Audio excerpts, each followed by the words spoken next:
Domestic flights in the United States are expensive. In 2019, the average United States airfare was $356 according to the Bureau of Transportation Statistics.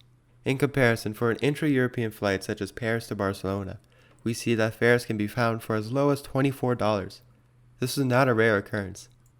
It is common to find flights that are under $25 all across Europe. Ryanair's average airfare in 2019 was $42 and EasyJet's was $67. These lower prices also include legacy carriers such as Lufthansa at $203 and the IAG Group at $217. All of these well-established airlines have average prices that are considerably less than the average ticket price in the United States. Why is this? Well, there's actually more reasons than you might think.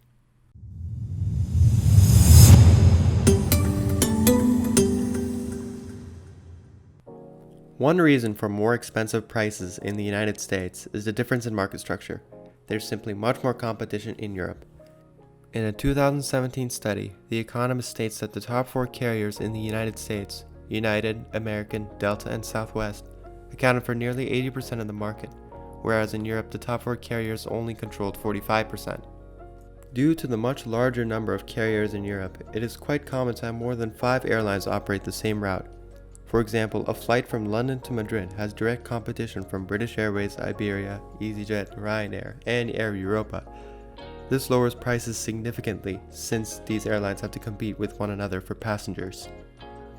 Since there aren't as many airlines in the United States, it is much easier to find routes that are operated by only one airline.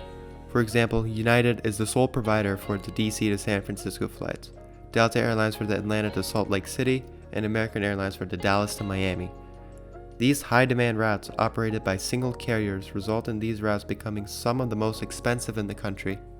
We must also note that there's a far greater number of budget airlines in Europe that offer extremely cheap flights across Europe that drive down the ticket prices of legacy carriers.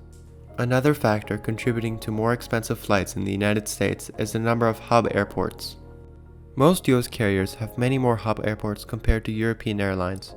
American Airlines has 10 hubs, while British Airways only has 2, both in the same city. This is important because in some instances they are the only operator flying out of the hub airport. American is the only airline that has hubs in Philadelphia, Charlotte, and Dallas. United is the only airline that has a hub in Washington, Dulles, Houston, and Newark. And Delta is the only airline that has a hub in Atlanta and Minneapolis. When an airline is the only carrier offering a flight from the airport, they can increase prices of those routes due to a lack of competition. We must also look at how airlines in the United States and Europe structure their fleets to understand airfare differences. A 2017 study conducted by the FAA in cooperation with Eurocontrol stated that the average number of seats per commercial flight was 114 in the United States and 149 in Europe. The same report also states that there was a greater number of passengers flown in the United States than Europe in that same year. This means that in the United States, more passengers were flown on smaller planes. Since more passengers are flown on smaller planes, fuel costs are substantially higher for US carriers since they operate greater fleets. United has 843 aircraft, American has 875. On the other hand, European carriers such as British Airways have a fleet size of 278, Lufthansa has 300, and EasyJet has 341.